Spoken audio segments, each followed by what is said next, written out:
Innal hamdalillah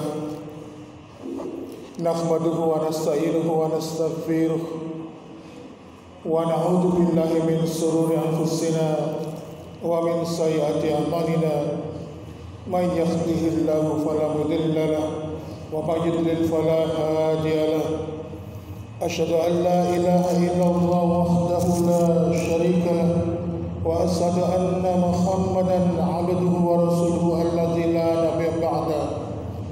Allahumma shalli wa sallim wa barik ala Muhammadin wa ala alihi wa ashabihi wa man tabi'ahum bi ihsan ila yaumiddin.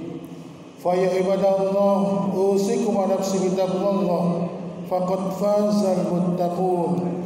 Qala ta'ala fi kitabil karim, a'udzu billahi as-sami'il 'alim minaz syaitonir rajim min hamzihi wa nafthihi wa nafsihi. Ya ayyuhalladzina amanu taqullaha haqqa tuqatih wa la tamutunna illa wa antum muslimun. Alhamdulillah, senantiasa kita bersyukur pada Allah atas limpahan rahmat, hidayah, inayah serta taufiknya kepada kita sekalian, sehingga pada kesempatan yang indah di siang hari ini dan dalam waktu yang singkat ini kita dipersuakan kembali oleh Allah, dipilih oleh Allah sebagai hamba-hamba yang tergerak hati dan kakinya untuk mendatangi tempat ini guna melaksanakan ibadah salat Jumat yang diwajibkan bagi kita kaum laki-laki. Semoga kelak di akhirat nanti Allah Subhanahu wa taala memberikan ridho dengan apa yang kita tunaikan pada siang hari ini. Oleh karena itu, ma'asyiral muslimin, para ulama, para sahabat atau generasi yang terdahulu memberikan uswah suri tauladan kepada kita bahwa setiap kenikmatan yang telah Allah curahkan kepada kita, maka tidak ada harga yang pantas untuk membayarnya kecuali kenikmatan itu dibayar dengan semakin meningkatnya iman dan takwa kita. Oleh karena itu, ma'asyiral muslimin, sebagai salah satu rukun khutbah Jumat, khutbah salat Id ataupun khutbah apa saja, termasuk khutbah nikah, maka sang khatib wajib mengajak iman dan takwa kepada jamaah sekalian. Oleh karena itu, sebagai memenuhi unsur rukun khutbah ini, maka secara pribadi marilah kita mengajak diri kita sendiri, orang lain, keluarga kita untuk senantiasa bertakwa kepada Allah, menjaga intensitas takwa tersebut dan menjaga agar istiqomah menjadi hamba-hamba Allah yang senantiasa menetapkan dirinya hanya untuk mengabdikan dirinya kepada Allah Subhanahu wa taala. Ma'asyiral muslimin wa zumratal mu'minin rahimakumullah. Ada sebuah kisah yang cukup menarik. Kisah ini ada pada zaman tabi'ut tabi'in, yaitu mereka yang pernah berjumpa dengan para sahabat. Pada suatu hari dikisahkan ada seorang tokoh ulama besar yang bernama Imam Hasan Al-Basri. Beliau ini, Imam Hasan Al-Basri ini sedang berjalan di kota Basra, di pasar kota Basra, Irak. Lalu kemudian ada salah satu penduduk dari kota Basra ini datang kepada Imam Hasan Al-Basri. Lalu dia mencurhatkan isi hatinya. Ya Aba Ishaq, panggilan untuk Imam Hasan Al-Basri. Katanya, penduduk kota Basra mengatakan, katanya di dalam Quran itu di surat Al-Baqarah Allah mengatakan, ud'uni astajib lakum, berdoalah kepadaku, niscaya aku akan menjawab doamu. Mintalah kepadaku, niscaya akan aku penuhi permintaanmu, kata Allah. Lah kami ini, kata penduduk Basra ini, lah kami ini sudah lama sekali, wahai Imam Hasan Al-Basri, kami ini sudah lama sekali berdoa kepada Allah, sudah banyak kali kami memohon kepadanya. Kok sampai sekarang kenapa doa kami tidak pernah dijawab oleh Allah Subhanahu wa taala? Katanya kalau berdoa kepada Allah akan dikabulkan. Katanya kalau kita berdoa kepada Allah maka akan dipenuhi permintaan doa kita. Apa kira-kira kita ini gak salah memasang doa kita? Atau mungkin Allah pas gak dengar sedang permintaan kita sedang kita haturkan kepadanya?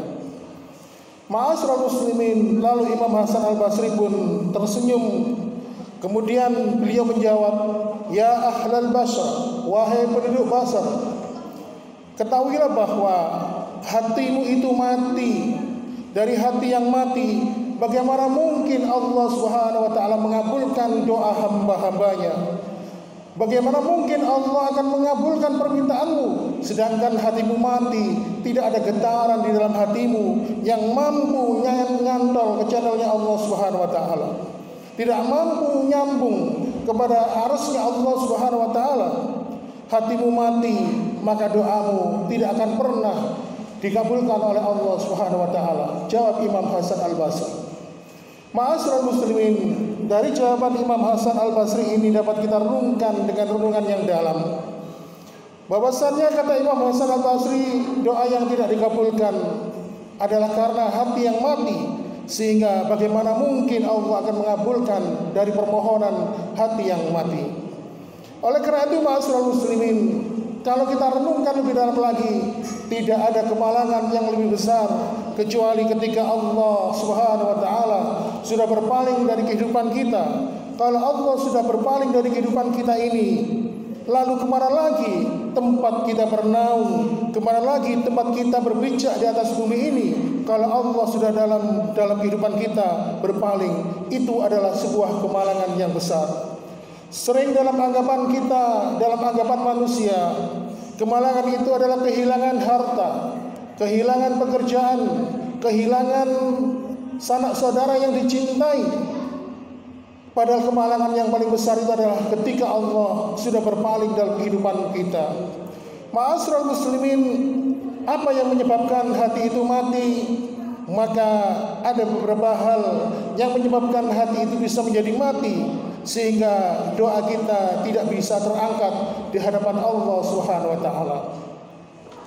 Dalam sebuah kitabnya, Imam Hasan Al-Basri pun menjelaskan ada sekitar 4 penyebab hati itu mati.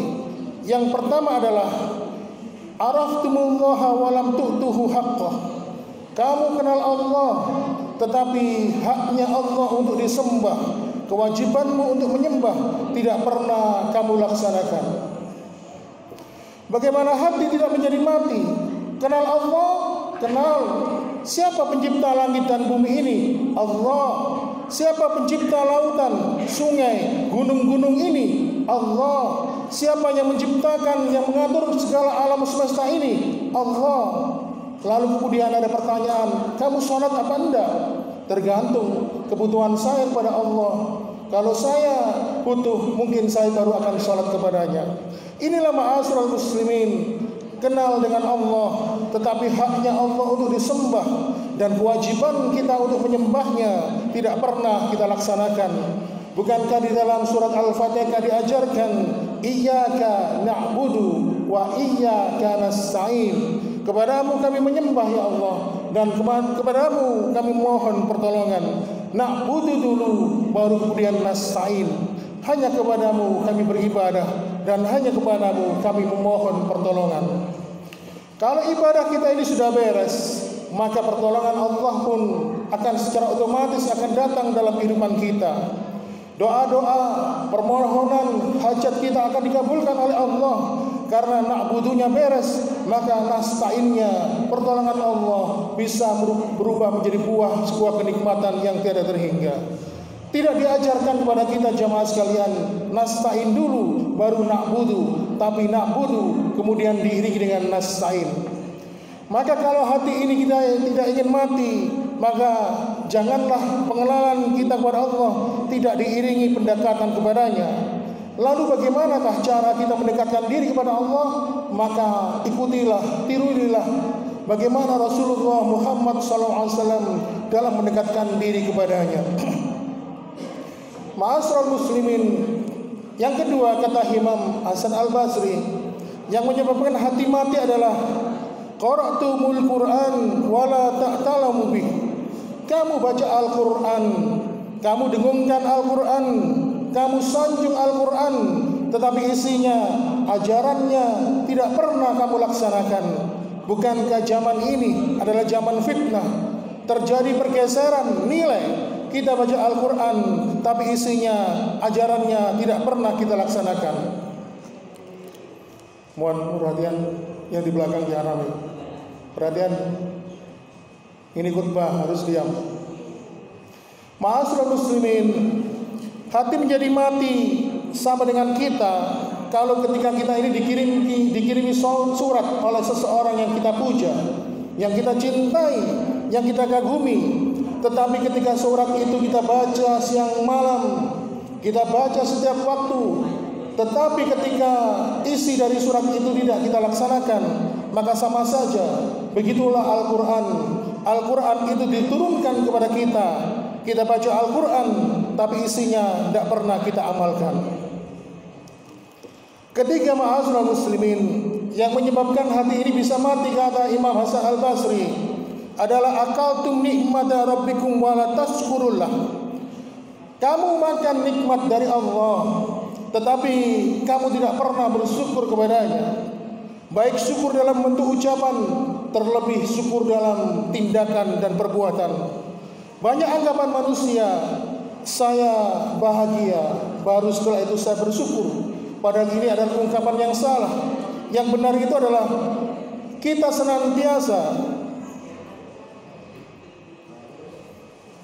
senantiasa bersyukur pada Allah, lalu kemudian kita akan bahagia. Syukur adalah ungkapan kebahagiaan dan terima kasih atas nikmat yang diperoleh dari Allah dengan cara menggunakan nikmat tersebut sesuai dengan ketentuan yang telah ditentukan oleh Allah Subhanahu wa taala. Perhatian yang pojok, ayo keluar. Yang pojok selatan, Dek. Ini Jumatan. Ayo keluar. Gak boleh ramai kamu itu. Saya lanjutkan. Oleh karena itu, ma'asyiral muslimin, kalau kita telusuri asal muasal semua nikmat itu berasal hanya dari Allah Subhanahu wa taala. Lalu lewat orang-orang yang dipilihnya, nikmat itu pun sampailah kepada diri kita. Kalau kita sadari, ma'asyiral muslimin, seluruh sumber kenikmatan itu hanya dari Allah, sehingga Allah pun memerintahkan para makhluknya agar sampai nikmat itu kepada kita. Lalu bagaimanakah cara agar kita dapat mensyukuri nikmat Allah? Sebagai contoh, ketika kita diberikan nikmat oleh Allah berupa penglihatan, maka kita syukuri nikmat itu dengan melihat segala sesuatu yang baik, sesuatu yang dihalalkan oleh Allah. Maka pasti niscaya akhirat kenikmatan penglihatan itu akan diberikan kenikmatan yang luar biasa. Sebagaimana ketika Allah Subhanahu wa taala berfirman di dalam surat Al-Qiyamah ayat ke-22 dan 23. Di situ Allah Subhanahu wa taala berfirman, wujuhu yauma idzin nadhira ila rabbiha nadhira. Wajah orang mukmin pada hari itu berseri-seri. Kemudian kenapa mereka berseri-seri? Karena mereka bisa memandang Tuhannya.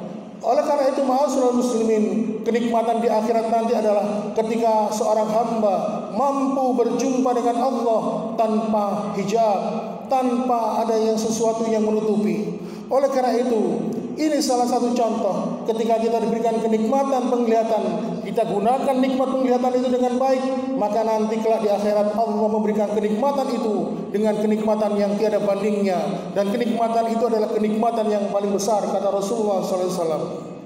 Kemudian yang keempat, kata Imam Hasan Al-Basri, penyebab hati itu menjadi mati adalah qultum anal mauta hakun wala tasta'idullah. Kamu percaya bahwa hidup ini akan berakhir. Kamu percaya semua orang itu pasti akan mati, namun engkau tidak pernah mempersiapkan dirimu untuk mati.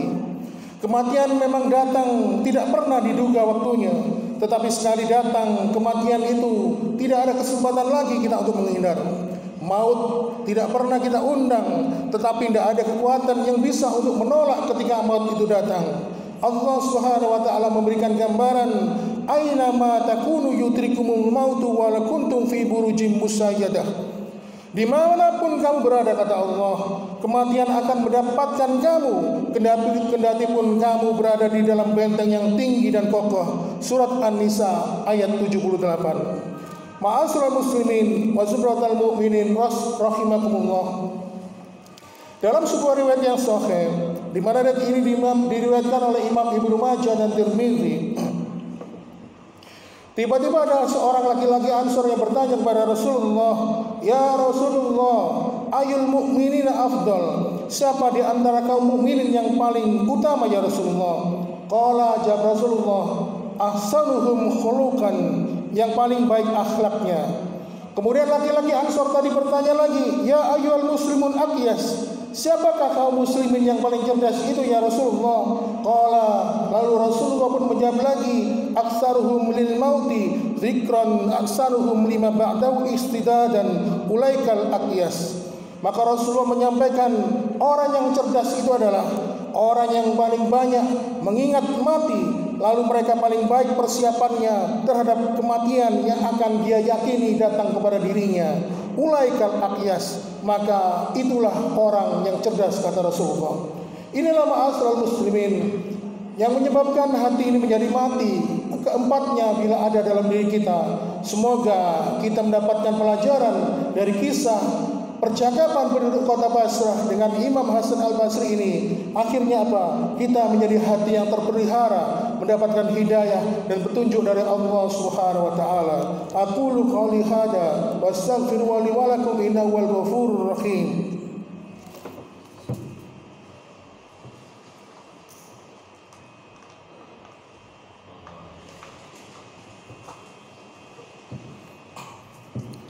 Alhamdulillah hamdan katsiran thayyiban mubarakan fihi kama yuhibbu rabbuna wa yarda. Asyhadu an la ilaha illallah wahdahu la syarika lah wa asyhadu anna Muhammadan abduhu wa rasuluhu alladzi la nabiyya ba'da.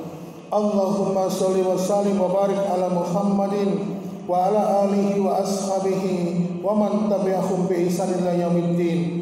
Fa ya ibadallah, usikum wa nafsi bitaqwallah faqad fazal muttaqun. Qala ta'ala fi kitabil karim, a'udzu billahi as-sami'il 'alim minas syaitonir rajim. Ya ayyuhalladzina amanu taqullaha haqqa tuqatih wa la tamutunna illa wa antum muslimun. Ma'asyiral muslimin, dalam kesempatan yang mulia ini marilah kita berdoa dan memohon kepada Allah Subhanahu wa taala ampunan dari dosa dan kesalahan kita, yaitu dosa dan kesalahan yang mungkin sengaja ataupun yang tidak sengaja kita lakukan.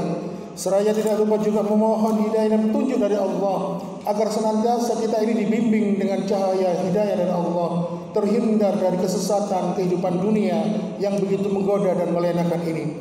A'udzu billahi minas syaitonir rajim, min hamzi wa nafthi wa nafsi. Allahumma shalli wa sallim wa barik ala Muhammadin walhamdulillahi rabbil alamin.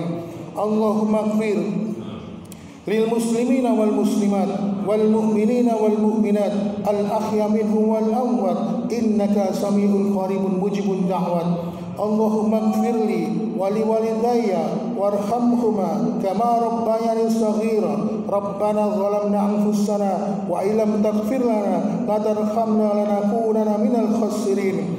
Rabbana la tu'akhidna in nasina akhtana. Rabbana wa la tahmil 'alaina isran kama hamaltahu 'alal ladzina min qablina. Rabbana wa la tuhammilna ma la taqata lana bih wa'fu 'anna waghfir lana warhamna anta maulana fansurna lil qawmil kafirin. Rabbana hab lana min azwajina wa dhurriyyatina qurrata a'yun waj'al muttaqina imaman. Rabbana atina fid dunya hasanah wa fil akhirati hasanah wa qina adzabannar. Subhana rabbika rabbil izzati amma yasifun wa salamun alal mursalin walhamdulillahi rabbil alamin. Ibadallah, innallaha ya'muru bil adli wal ihsan wa ita'i dzil qurba wa yanha 'anil fahsya'i wal munkari wal baghi la'allakum tadhakkarun wa la dzikrullahi akbar.